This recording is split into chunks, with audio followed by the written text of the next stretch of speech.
देखें तो भगवान ने कह दिया इति ते ज्ञानम आख्यातम, मैंने तुमको जो गुह्यतर ज्ञान है वो बता दिया।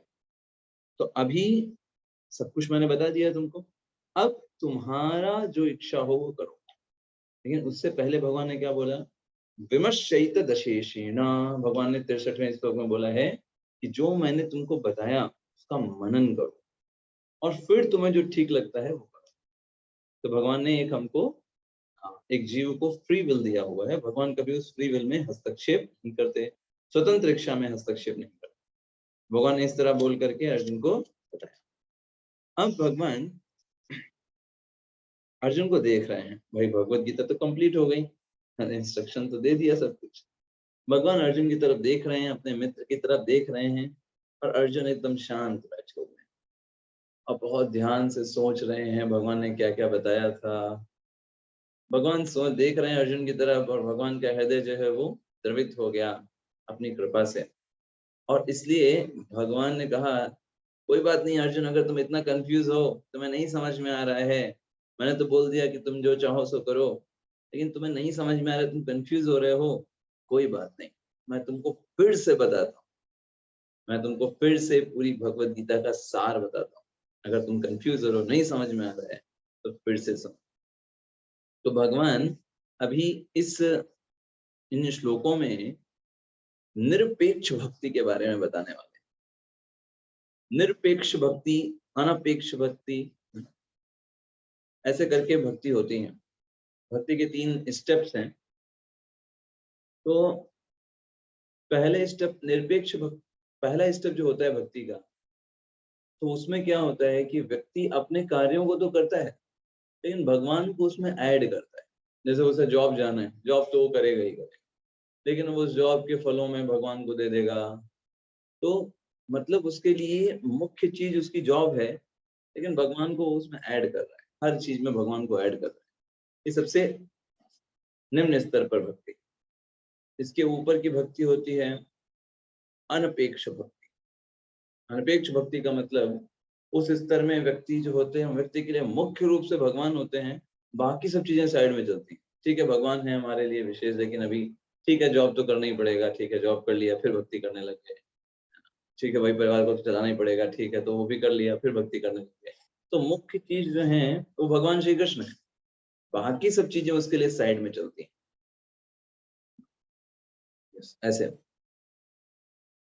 और इसके बाद एक है निरपेक्ष भक्ति, जिसमें व्यक्ति पूरी तरीके से सिर्फ उसके लिए भगवान कृष्ण ही सब कुछ होते हैं, बाकी सारी चीजें जो होती हैं वो सब पीछे चली जाती, बैकग्राउंड में चली जाती। जैसे हम एग्जांपल ले सकते हैं परीक्षित महाराज।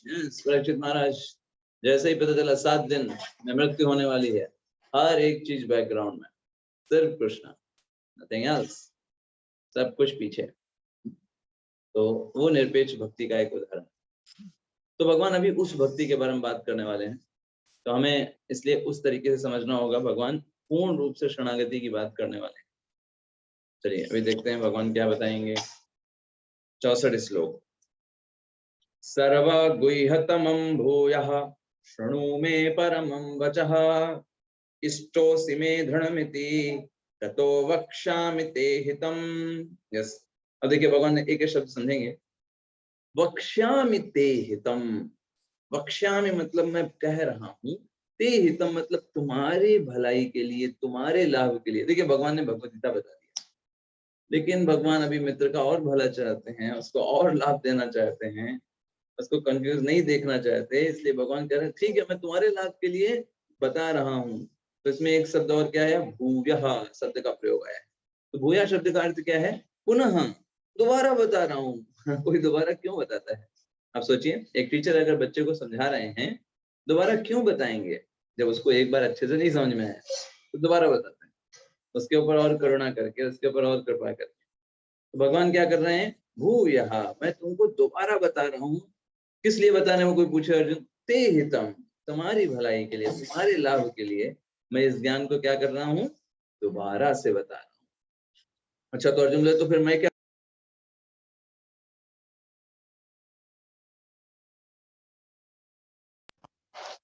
तो क्या बोले, शृणु में परमं वचः, कि अब तुम्हें क्या करना है, तुम इसे ध्यान पूर्वक सुनो, इस परम आदेश को। ये भाई मैं दोबारा बता रहा हूँ, बहुत इंपॉर्टेंट मेन पॉइंट, और तुम ध्यान पूर्वक इसको सुनना भी।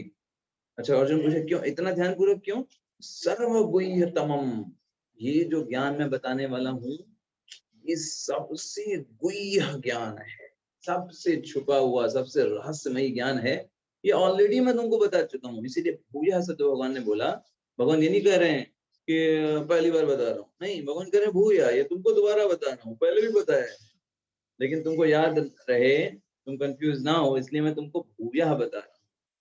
तो मान लीजिए अर्जुन पूछे कि भगवान आप ऐसा क्यों कर रहे हो, दोबारा मुझे क्यों बता रहे हो, एक बार बता दिया है तो भगवान क्या बोले, इष्टोसी में, क्योंकि तुम मुझे बहुत प्रिय हो। Yes, that is a thing. भगवान जिससे प्रेम करते हैं, भगवान को जो पसंद है, तुम मुझे बहुत पसंद हो, तुम मेरे प्रिय मित्र हो, तुम मेरे भक्त हो, इष्टोसी, तुम मेरे प्रिय हो। दृढ़म इति, इसलिए मैं तुमको इस ज्ञान को, दृढ़म अत्यंत, है ना, इस ज्ञान को तुमको मैं बता। तो देखिए भगवान ने क्या बोला कि जो सबसे गुह्य ज्ञान था वो मैं तुमको अभी बताने वाला। अब देखिए सबसे गुह्य ज्ञान क्या था। गौरी भगवत गीता में 6 अध्याय कर्मयोग, 6 अध्याय भक्ति योग, 6 अध्याय ज्ञान। इनमें सबसे गुह्य कौन है इन तीनों में? भक्ति योग। 7वें अध्याय से लेकर के 12वें अध्याय, उस 6 अध्यायों में सबसे ज्यादा गुह्य क्या है? 9वां और 10वां अध्याय, बिल्कुल बीच में, सेंटर। उन 9वें और 10वें अध्याय के बीच में और भी सबसे गुह्य ज्ञान 9वें अध्याय में। 9वें अध्याय में भी सबसे ज्यादा गुह्य ज्ञान कौन सा है? 9वें अध्याय का 34वां श्लोक। यस, तो भगवान ने बताया कि वो सबसे सेंटर में और सबसे गुह्य ज्ञान है पूरी भगवत गीता का। तो भगवान यहाँ वही बता रहे हैं कि जो सर्व गुह्यतम ज्ञान है वो तुमको बता चुका हूँ, लेकिन भूया वही मैं तुमको दोबारा बता रहा हूँ यहाँ पर, इसलिए ध्यान पूर्वक सुनो। प्रभुपाद जी तात्पर्य में बताते हैं कि जो गुह्य ज्ञान है वो है ज्ञान ब्रह्म का, वो छुपा हुआ ज्ञान है, ब्रह्म ज्योति, ब्रह्म निराकार, ये गुह्य ज्ञान है। गुह्यतर ज्ञान क्या है? परमात्मा का ज्ञान गुह्यतर ज्ञान, जो परमात्मा के बारे में सभी के हृदय में निवास कर रहे हैं, ये गुह्यतर ज्ञान। और गुह्यतम ज्ञान क्या है? गुह्यतम ज्ञान है भगवान के बारे में नॉलेज, मतलब स्वयं भगवान कृष्ण कौन है, उनका धाम क्या है, उनको पसंद क्या है, वो कैसे खुश होते हैं, इन सब चीज के बारे में knowledge. As a personality, as a व्यक्तित्व, भगवान को क्या पसंद है, भगवान को क्या अच्छा लगता है, भगवान का स्वरूप कैसा है, ये सब सबसे छुपा हुआ ज्ञान है। और भगवान इसलिए बताने जा रहे हैं वही ज्ञान दोबारा से, जो भगवान ने 9.34 में बता रखा है। सेम श्लोका भगवान दोबारा बोलेंगे, तो पूरी भगवत गीता में सिर्फ 2 श्लोक हैं जो 2 बार बोले गए हैं। Yes, only 2 shloka. कोई बता सकता है एक श्लोका और कौन है जो भगवान ने 2 बार बोला है?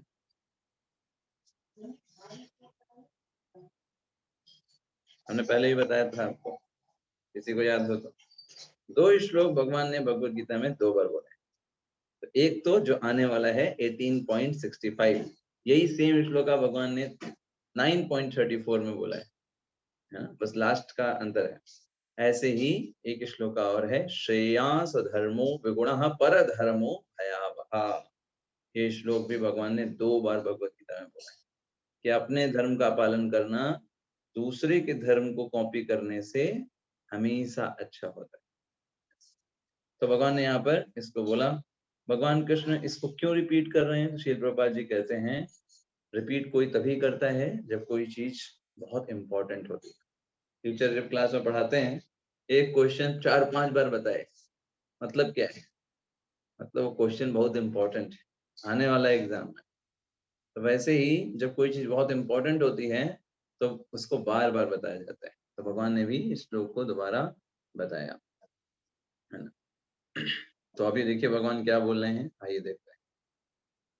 मन्मना भव मदभक्तो मद्याजी मां नमस्कुरु, मामे वैश्यसि सत्यम ते प्रतिजाने प्रियोषि में। तो अभी भगवान जो है वो इंस्ट्रक्शन दे रहे हैं, सबसे छुपा हुआ ज्ञान उसको बताया जा रहा है। तो सबसे छुपा हुआ ज्ञान क्या है? मन मना, मुझ में अपने मन को लगाओ। मद भक्तो, मेरे भक्त बनो, मद्याजी, मेरी पूजा करो, माम नमस्कुरु, मुझे नमस्कार करो। यस, तो विश्वनाथ चकोटी ठाकुर जो आचार्य हैं हमारे, वो बताते हैं, सो मन मना का क्या मतलब है। बहुत अच्छा उन्होंने एक्सप्लेनेशन दिया है। तो मन मना का मतलब है अपने मन को भगवान कृष्ण को गिफ्ट कर देना। तो हमारा मन है वो हम हर जगह देते रहते हैं। किसी का घर मन ऑफिस में रहता है, किसी का मन किसी दूसरी वस्तुओं में लगा रहता है, किसी व्यक्तियों में लगा रहता है, हम सोचते रहते हैं। तो वही मन जो इधर उधर भटक रहा है अलग अलग चीजों में, उसको भगवान कृष्ण को दे देना और बाकी इस जगत में सब कार्य करते रहो। मन कहाँ है? वो कृष्ण मन।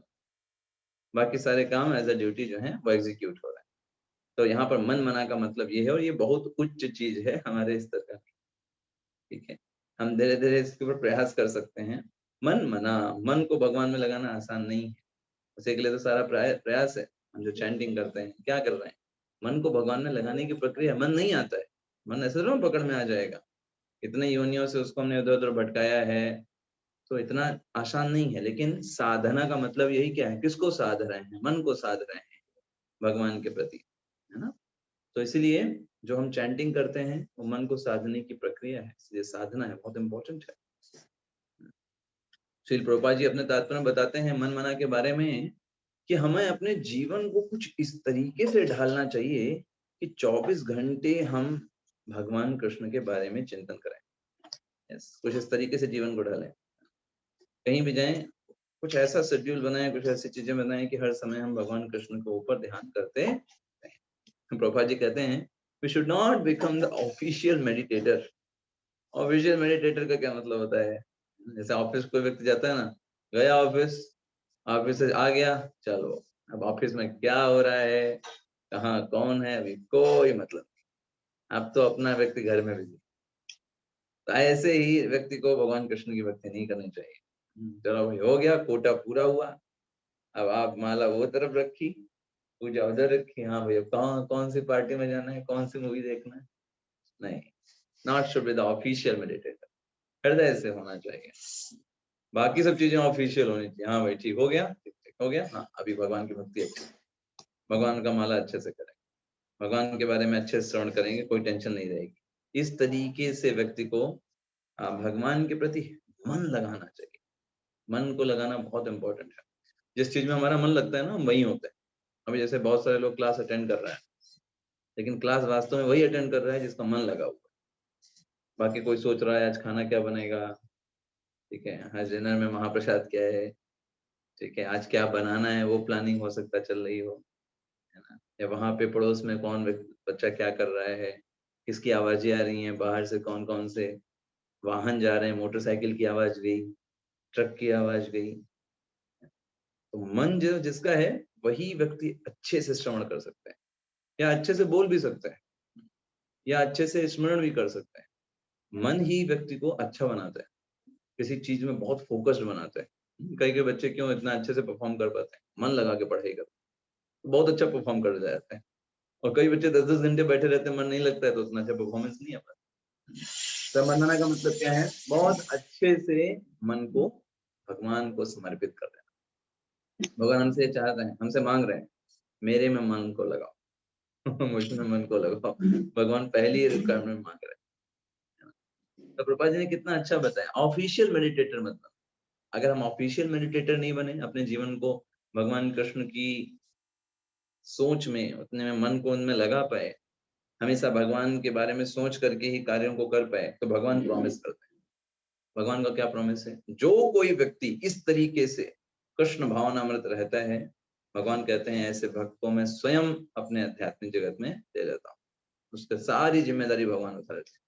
अनन्याश्चिन्तयन्तो माम ये जनाः पर्युपासते तेषां नित्याभियुक्तानां योगक्षेम वहाम्यहम्। कोई कमी है आपकी, भगवान पूरी कर देंगे। जो कुछ आपकी शक्ति है या साधना है, उसको भगवान स्थिर रखेंगे, उसको कम नहीं होने देंगे। तो ये भगवान प्रॉमिस करते हैं। इसलिए भगवान अर्जुन को सब इस बारे में समझा रहे हैं, मन मना। तो मन को कहाँ लगाना चाहिए? फिर प्रभुपाद जी बताते हैं, यहाँ पर स्पष्ट रूप से भगवान श्री कृष्ण ने बोला है, मुझ में मन को लगाओ। तो यहाँ पर मुझ में का मतलब सिर्फ और सिर्फ कृष्णा है। कृष्णा जिनका द्विभुज है, जिनके दो हाथ हैं, हाथ में जिनके वंशी है, उनके मुकुट में मोर पंख है, जैसा कि ब्रह्म संहिता में बोला गया, वेणु कनंतम अरविंद दलायताक्षम। वो जो स्वरूप भगवान कृष्ण का है उसमें मन को लगाना। इवन जब कोई व्यक्ति बहुत प्रगति कर लेता है, वो और किसी रूप से अट्रैक्टेड ही नहीं होता। उसे ना तो विष्णु चाहिए, ना नारायण चाहिए, ना राम चाहिए, ना वराह चाहिए, उसे सिर्फ कृष्ण, है ना, सिर्फ कृष्ण। जब वो बहुत इस तरीके से एडवांस कर जाता है ना। तो यहाँ पर दूसरा भगवान ने क्या बोला, भव मद भक्तो, मेरे भक्त बनो। तो देखिए, मन को लगाना बहुत हायर स्टैंडर्ड है, भक्त बनना उससे थोड़ा सा आसान है। भक्त बनने का मतलब क्या है, अपने इंद्रियों को मुझ में लगाओ, भक्त बनने का सेंस है। यस, जैसे कान है तो ठीक है, भगवान की कथा में बैठे हो, एटलीस्ट कानों को श्रवण में लगाओ। मन तो चलो दूर की बात है, मन हमारे नियंत्रण में नहीं है, कान तो नियंत्रण में ना, हम एटलीस्ट कथा में बैठ तो सकते हैं, हो सकता है मन भागे इधर उधर, ठीक है, हम क्लास में तो बैठे, तो इंद्रियों को तो हम लगा सकते हैं, मन को उतना हमारी पकड़ नहीं। तो भक्तों का मतलब है क्या, क्या एटलीस्ट हम अपने सेंसेस को भगवान की सेवा में लगाएं, सुने, जप करें, भगवान के दर्शन करें, भगवान के मंदिर की सफाई करें, है ना? भगवान के लिए फूल तोड़ें, भगवान को हार पहनाएं, भगवान को गहने पहनाएं, भगवान के लिए छाता लाएं, भगवान, है ना, जो कुछ भी भगवान से चीजें संबंधित कर सकते हैं। तो भक्त का मतलब क्या है कि जितना भी, है ना, भगवान के प्रति हम अपने इंद्रियों को लगा पाए, वो भक्त के अंदर आता है। फिर अगला भगवान क्या कहते हैं, यस, श्रील प्रभुपाद जी कहते हैं मद भक्तों में कि one should always act in such a way that all his daily activities are in connection with Krishna। पूरे जीवन, हमारे पूरे दिन का एक्टिविटीज जो है वो हमेशा भगवान कृष्ण से कनेक्टेड रहे, हर एक एक्टिविटी, तो मद भक्तों में आ जाता है। ठीक है, नेक्स्ट, मद्याजी। मद्याजी का मतलब क्या है भाई, तो मद्याजी का मतलब है कि मेरी पूजा करो।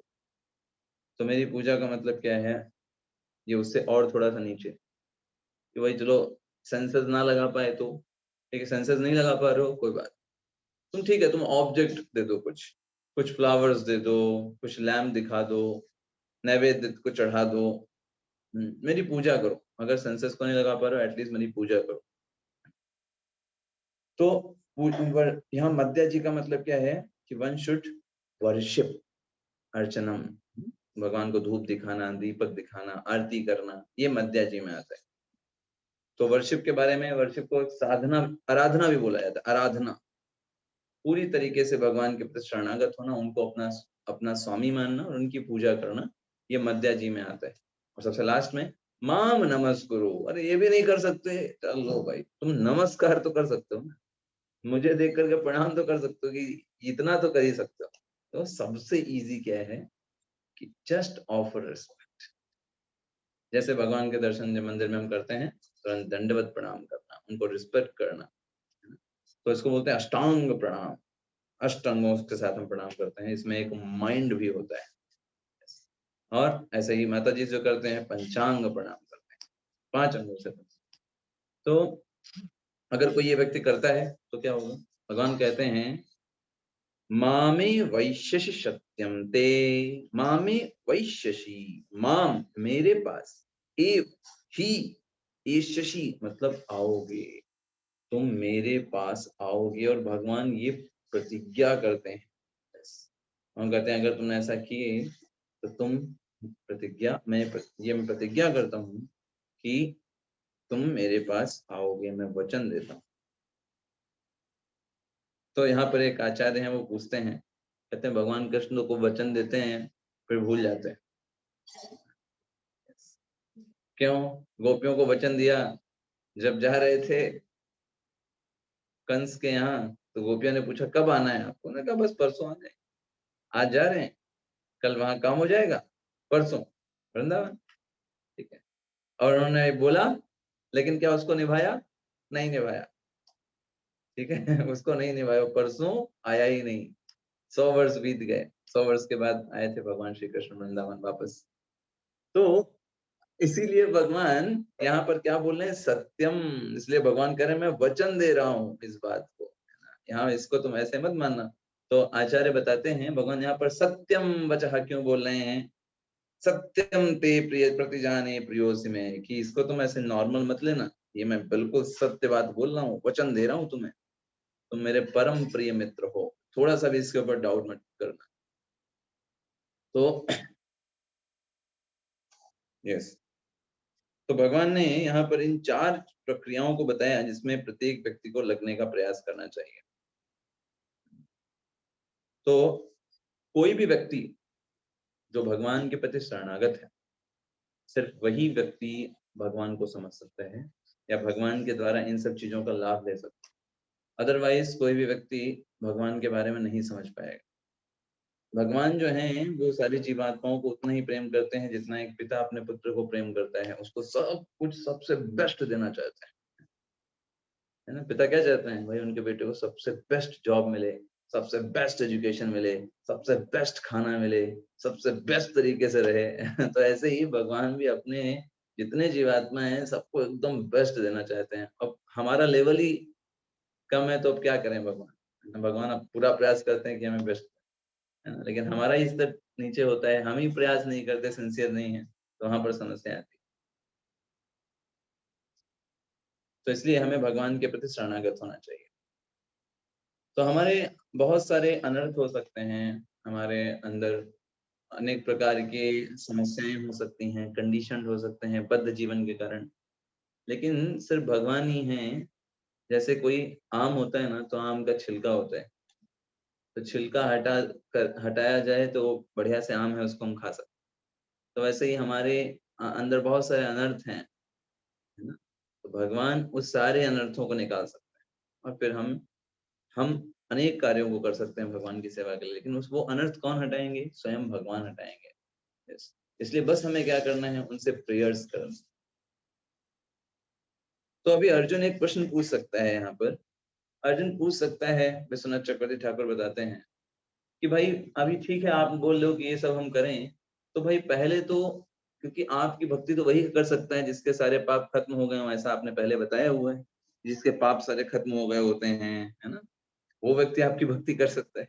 तो पहले मुझे ये करना चाहिए, पहले मैं कुछ योग करूँ, कुछ साधना करूँ और कुछ वर्णाश्रम धर्मों का पालन करूँ और अनेक धर्मों का पालन करूँ, जिससे मेरे पाप खत्म हों और मेरा हृदय जब शुद्ध होगा तब मैं आपकी प्योर भक्ति कर पाऊँगा। तो तभी तो, अब तब तक तो हो नहीं पाएगा ऐसा। तो भगवान कहते हैं नहीं, ये सब कुछ करने की कोई जरूरत नहीं, मेरी भक्ति अपने आप में कंप्लीट है। तो भगवान क्या बोलते हैं, सर्वधर्मान् परित्यज्य माम एकम शरणं व्रज, अहम त्वां सर्व पापेभ्यो मोक्ष इक्ष्यामि यमा शुचः। भगवान कहते हैं मां शुचा, कोई भी टेंशन मत लेना। पूरी भगवत गीता पढ़ करके भी अगर हम शुचः करें तो बहुत ही शुचः की बात है, बहुत ही शोक की बात है। शुचः का मतलब क्या है, ये भगवान क्या कहते हैं, मां शुचः, कोई भी चिंता कर। तो अगर पूरी भगवत गीता पढ़ के भगवान क्या कह रहे हैं, मां शुचः, और हम कर रहे हैं शुचः, तो वास्तव में बहुत शुचः करने की बात, बहुत चिंता करने की बात है कि हमने क्या पढ़ा, क्या समझा। तो भगवत गीता का सार यही है, मां शुचः, चिंता मत करिए। क्यों चिंता ना करें, क्योंकि जिसने शरण लेकर के रखी है, माम एकम शरणम व्रज, जिसने मेरी एकमात्र मेरी शरण लेकर के रखी। हम 10 जगह अपनी शरण फैलाए हुए हैं, ठीक है, तो परेशानी की बात है। लेकिन भगवान, ये सिर्फ एकमात्र भगवान को अपनी शरण में रखा हुआ है, उनकी शरण में गए हुए हैं, तो कोई चिंता करने की बात। सर्वधर्मान परित्यज्य, तो अनेक जो धर्म हमने बना करके रखे हैं, राष्ट्र धर्म, जाति धर्म, है ना, शरीर के धर्म, सारे धर्मों का परित्याग करके भगवान की शरण ग्रहण करना, ये परम धर्म है। ऐसे अनेक धर्म हमने बना करके रखे, लेकिन इन सबसे बड़ा धर्म क्या है, वो है भगवान की शरण में जाना। ये सबसे बड़ा धर्म। तो कोई पूछेगा, अरे भाई इन सारे धर्मों को छोड़ने पर पाप भी तो लगेगा, हम तो भगवान की भक्ति करेंगे लेकिन इन सब धर्मों को छोड़ने पर पाप लगेगा। हाँ, पाप लगेगा, क्योंकि आपने धर्म का परित्याग किया, उसका पाप लगेगा। लेकिन अहम त्वाम सर्व पापेभ्यो मोक्षस्य, भगवान क्या बोलते हैं, उन सारे पापों से मैं तुमको मुक्त कर दूंगा।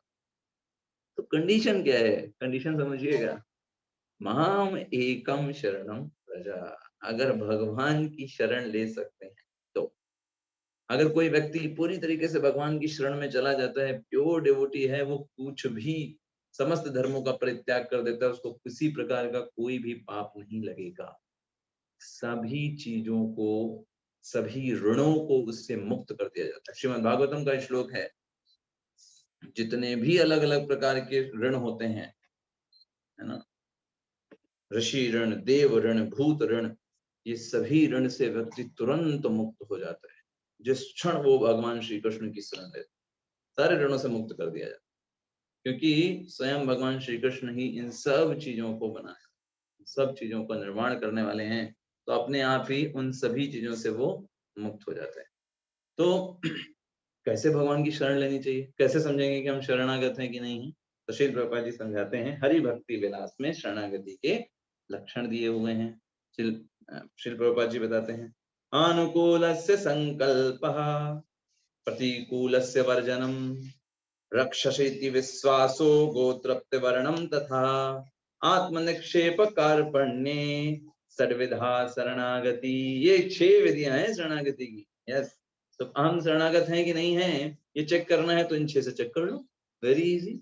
पहली चीज, अनुकूल से संकल्प, जो भी चीजें हमें भगवान की भक्ति करने में आगे बढ़ा रही, चाहे कोई भी चीज हो, हमें अच्छी नहीं लगती, लेकिन उससे भगवान की भक्ति बढ़ रही है, भगवान के प्रति कृतज्ञता बढ़ रही है, भगवान के प्रति प्रेम बढ़ रहा है, सिंपली एक्सेप्ट। हमारे लिए अच्छी नहीं है, हमको तकलीफ हो रही है, no, the main thing is devotional service increase हो रही है कि नहीं? यस, हो रही है, एक्सेप्ट इट। सेकंड, प्रतिकूलस्य वर्जनम। कोई चीज आपको बहुत अच्छी लगती है, छोटे पर से आप कोई कार्य कर रहे हैं, बहुत इंटरेस्ट है, या फिर कोई मित्र है जो बहुत आपका प्रिय है, परिवार का संबंधी है, आप बहुत अच्छा लगता है उससे बातें करना, या उस वस्तु को प्रयोग करना, उस वस्तु के साथ या उस व्यक्ति के साथ टाइम स्पेंड करना, but that is not favourable for Krishna consciousness. आपकी कृष्ण कॉन्शियसनेस के लिए फेवरेबल नहीं, रिजेक्ट इट, अवॉइड इट, उसको त्याग देना या फिर उसको अवॉइड करना, दैट इज प्रतिकूलस्य वर्जनम। मेरी भक्ति के लिए अच्छा नहीं है तो फिर उसे रिजेक्ट कर देना। तो देखिए, 2 चीजें होती हैं, एक होता है भक्ति के अपोजिट चीज होना, और एक होता है टाइम वेस्ट। जैसे फॉर एग्जांपल, कोई व्यक्ति क्रिकेट देख रहा है, तो ये भक्ति के अपोजिट है या टाइम वेस्ट है, बताइए?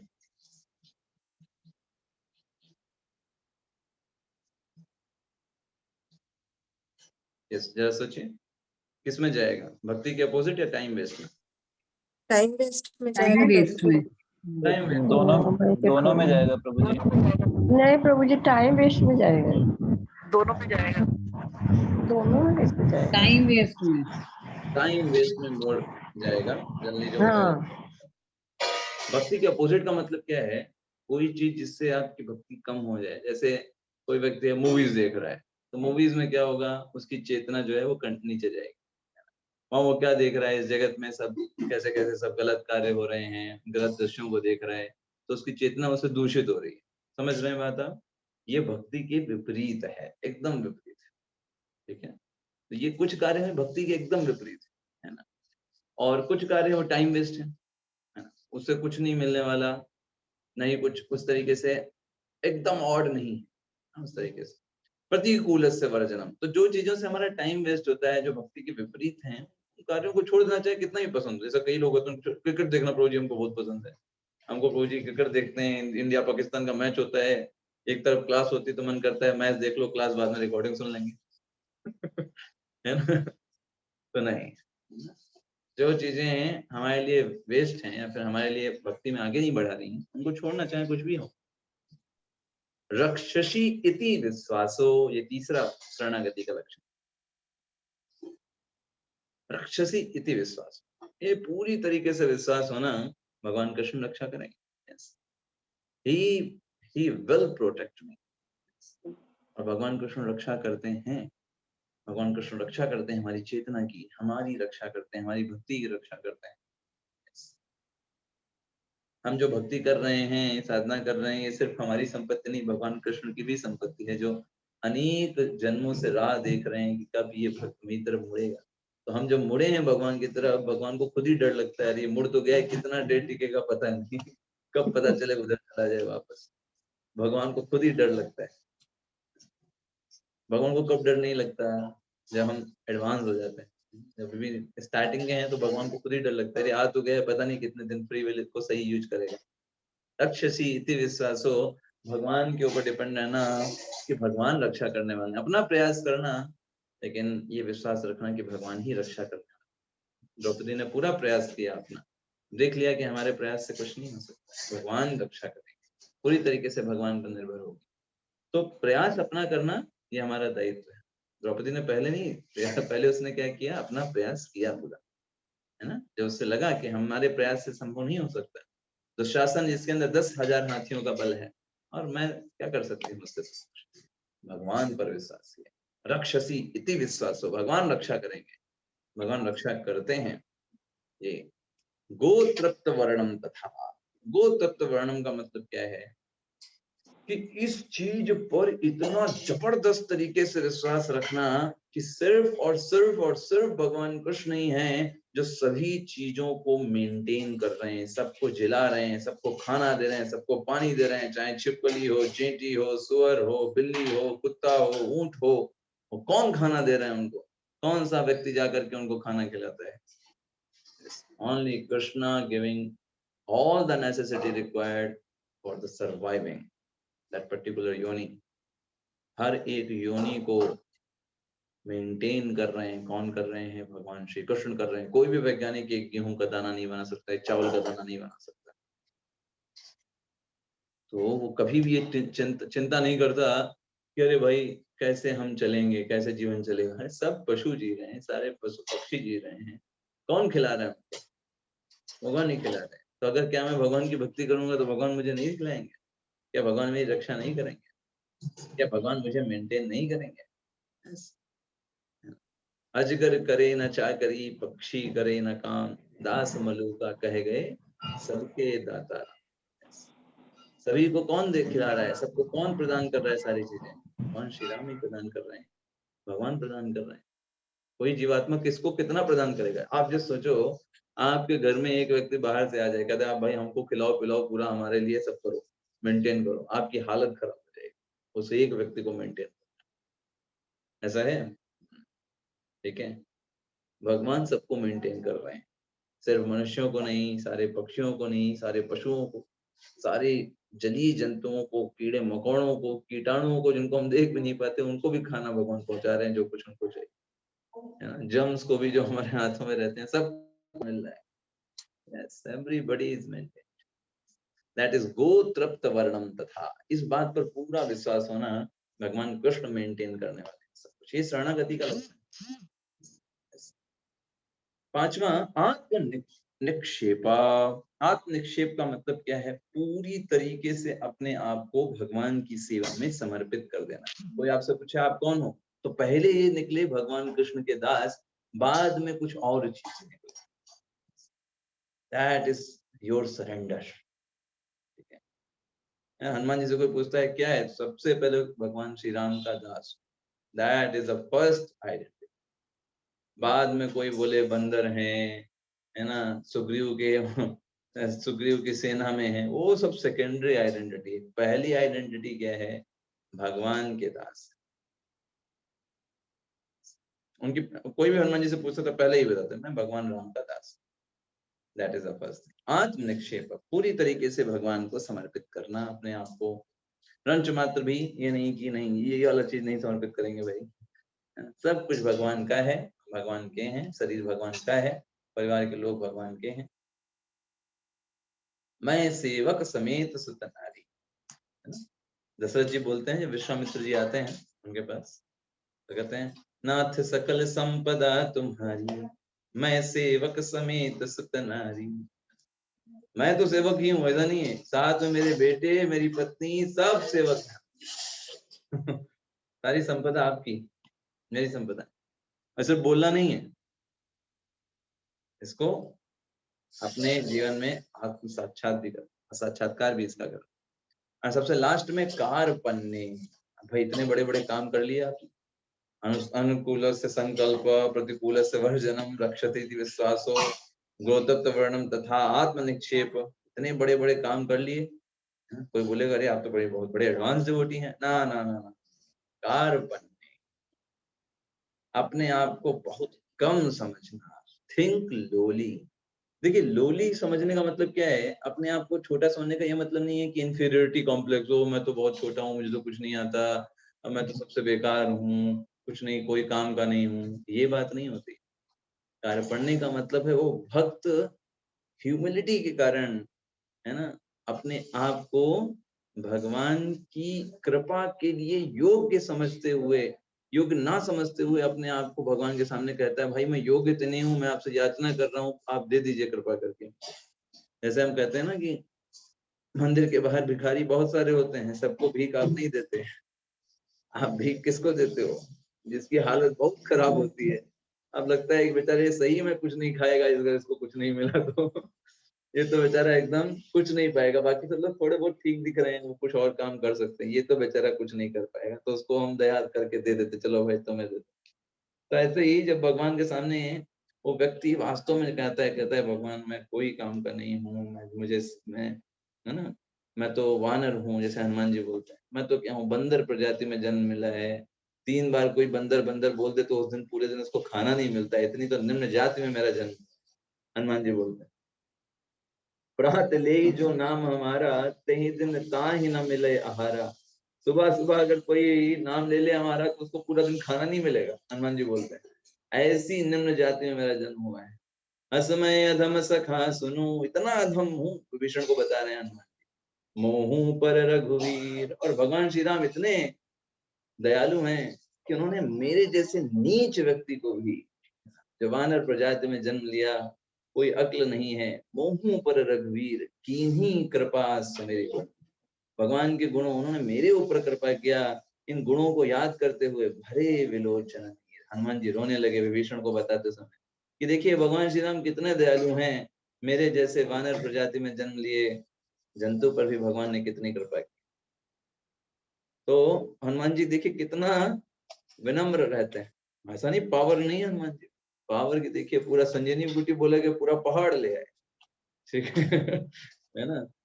तो सीता जी का पता लगाने के बाद कि पूरा समुद्र लांग है, सब शक्तियां उनमें, लेकिन अपने आप को एकदम निम्न रखते हैं। भगवान की कृपा प्राप्त करनी है ना, ज्यादा भगवान की कृपा कौन प्राप्त करेगा? जो अपने आप को विनम्र रखे। सारे शास्त्र बताते हैं, बाइबल में भी बोला गया कि अगर जो व्यक्ति, ईश्वर के द्वार सिर्फ उन्हीं के लिए खुले हैं जो विनम्र है। Those who are meek and humble, God's abode is always open. भगवान के द्वार हमेशा उनके लिए खुले हुए हैं। जो अहंकारी हैं, अरे हम बड़ी साधना कर रहे हैं, हम इतने माला कर रहे हैं, हम इतना रोज ये कर रहे हैं, और ठीक है फिर करते रहो। अहंकार है। हमें तो ये करना चाहिए, अरे हम माला कर ही नहीं पा रहे हैं, हम तो उतना अच्छे से नहीं कर पा रहे हैं, बाकी लोग कितने अच्छे से करते हैं, भक्ति कर रहे हैं, मुझे भी बाकी लोग कर रहे हैं, इसका मतलब ये नहीं कि उनसे ईर्ष्या करना या ये सोचना है कि मुझे भी और अच्छे से करना है, और अच्छे से करना है, और अच्छे से करना है, सीखना है। कार्पण्य हमारे वैष्णव आचार्य हमें सिखाते हैं कैसे अपने अंदर कृपणता रखनी चाहिए, भगवान को आकर्षित करती है। अमर जीवन सदा पापे रहु, किछु नाही मोरा गुना। होते हैं भक्ति विनोद ठाकुर अपने वैष्णव गीत में, हमारे जीवन सदा पापे रत। पूरा जीवन अगर कोई पूछे मुझसे क्या किया तुमने, तो मैं एक ही बात बोलूंगा, पाप। बताइए, पाप के अलावा पूरा जीवन भर कुछ किया ही नहीं। वो भक्ति विनोद ठाकुर जिन्होंने 100 से अधिक ग्रंथ लिखे, श्रीमद् भागवतम, श्री चैतन्य चरितामृत को इतना अच्छे से खोजा, उसको इतना प्रकाशित किया, है ना। जज थे, वो इतना बिजी शेड्यूल में उनको सेवंथ गोस्वामी बोला जाता है। वो क्या लिख रहे हैं, हमार जीवन सदा पापे रत, पूरे जीवन में मैंने सिर्फ एक ही चीज किया है, पाप ही किया है। कोई लक्षण नहीं, किसी तरीके से लगता ही नहीं है कि मैं आपको प्राप्त कर सकूं। आपकी कृपा हो गई तो फिर बस वही एक हमारे लिए एक ऑप्शन। ऐसे ही गोपीनाथ जो सॉन्ग है उसमें कहते हैं, हे गोपीनाथ हे गोपीनाथ किछु नहीं मोरा गुण, मेरे पास कोई गुण नहीं है, मेरे पास कोई स्किल नहीं है, कोई ऐसी बात नहीं है जिससे मैं आपको प्रसन्न कर सकूं। आप ही दया करिए, कुछ कर सकते। एक कार्पण्य, ऐसा नहीं है कुछ नहीं है, लेकिन भक्त जेन्युइनली इस चीज को समझता है। ये समझिएगा, ये ऊपर से नहीं होता है कि हाँ हम ऊपर से बोल रहे हैं। जैसे एक बार क्या हुआ एक नया भक्त थे, वो लेक्चर दे रहे थे, है ना। तो स्टार्टिंग में जब लेक्चर प्रारंभ हुआ तो उन्होंने कहा, देखिए मैं नया नया भक्त हूँ, ज्यादा श्लोक मुझे आते नहीं है, भगवत गीता भी उतना अच्छे से पढ़ा नहीं है, तो अगर कोई हमसे क्षमा हो जाए, हमसे गलती हो जाए तो हमको क्षमा कर दीजिएगा, ठीक है। और बाद में जब लेक्चर हुआ तो लेक्चर में उन्होंने खूब सारे श्लोक बोले, ये भागवतम का श्लोक, वो गीता का श्लोक, ये वो ये। लेक्चर कंप्लीट हुआ, एक व्यक्ति ने कहा हुआ, प्रभु जी आप पहले बोले थे कि आपको कुछ आता नहीं है गीता और मैं भागवतम में ज्यादा कुछ आपने पढ़ा नहीं, और लेक्चर में तो आपने इतने श्लोक बोल डाले। तो उन्होंने बोला का देखिए, वो स्टार्टिंग में बोलना पड़ता है ना, वो कृपणता होती है, बोलना पड़ता है कि भाई हमको कुछ नहीं आता है, ऐसा नहीं होता है। वो स्टार्टिंग में थोड़ा बोलना पड़ता है दिखाने के लिए तो ऐसा नहीं है। उनको जेन्युइनली फील होता है कि मेरे अंदर कोई गुण नहीं है, मेरे अंदर कितनी काम वासना भरी हुई है, मेरे अंदर कितना अहंकार भरा हुआ है, मेरे अंदर कितने दोष भरे हुए हैं। वो इसको जेन्युइनली फील करते हैं और उसको उसको ही उस ये चीज रखकर सोचते हैं कि भगवान की कृपा ही है जो मुझे बचा सकती है, इस धारणा से। और इस तरीके से उनको अहंकार नहीं आता। अगर वो ऐसे अहंकार करें, राधानाथ स्वामी महाराज बताते हैं कि मान लो आपने 50 साल से कोई गलती ना की हो, 50 साल आपको शुद्ध जीवन जीते हो गए हो, तो आपको 51वां साल पहले जो आपने गलती की है उसको याद करके हम्बल होना चाहिए। सोच रहे हैं आप, 50 साल से आपने कोई गलती नहीं की, एकदम प्योर डिवोशनल सर्विस कर रहे हो, तब भी आपको 51 साल में जो आपने गलती की थी वो सोच करके अपने आप को हम्बल रखना चाहिए, अहंकार नहीं होना चाहिए। क्योंकि भगवान की भक्ति में अहंकार का कोई स्थान नहीं, अहंकार भगवान का भूल। तो इसलिए भगवान बोलते हैं माँ सुचहा, तुम सोच मत करो। अगर तुम इस तरीके से इन 6 चीजों में शरणागति करोगे तो क्या होगा, तब भगवान जो है हमें समस्त चीजों से हमें मुक्त कर देंगे। यस, 18.65 में इससे भगवान ने 18.66 में जो मूल श्लोका है उसको प्रकाशित किया। तो सबसे मोस्ट कॉन्फिडेंशियल चीज जो है ये भगवान ने जो है यहीं पे बताई। ठीक है, तो आज हम इतना ही करेंगे, इसके बाद फिर नेक्स्ट क्लास में इसके आगे बढ़ेंगे। आप में से किसी का कोई प्रश्न है तो आप पूछ सकते हैं, प्रेजेंट करके या फिर ऐसे ही। हरे कृष्ण प्रभु जी। हरे कृष्ण। ठीक है, तो फिर नेक्स्ट क्लास में मिलेंगे मंडे को, फिर इसके आगे की श्लोकों पर चर्चा करेंगे। सभी के चरणों में दंडवत प्रणाम। हरे कृष्णा प्रभु जी। हरे कृष्णा प्रभु जी। प्रभु जी मेरा एक हरे प्रश्न कृष्णा प्रभु जी। हरे कृष्ण प्रभु जी। हरे हरे कृष्णा। हरे कृष्ण। यस, गौरव प्रभु जी आपका प्रश्न है। गौरव मिश्रा प्रभु जी।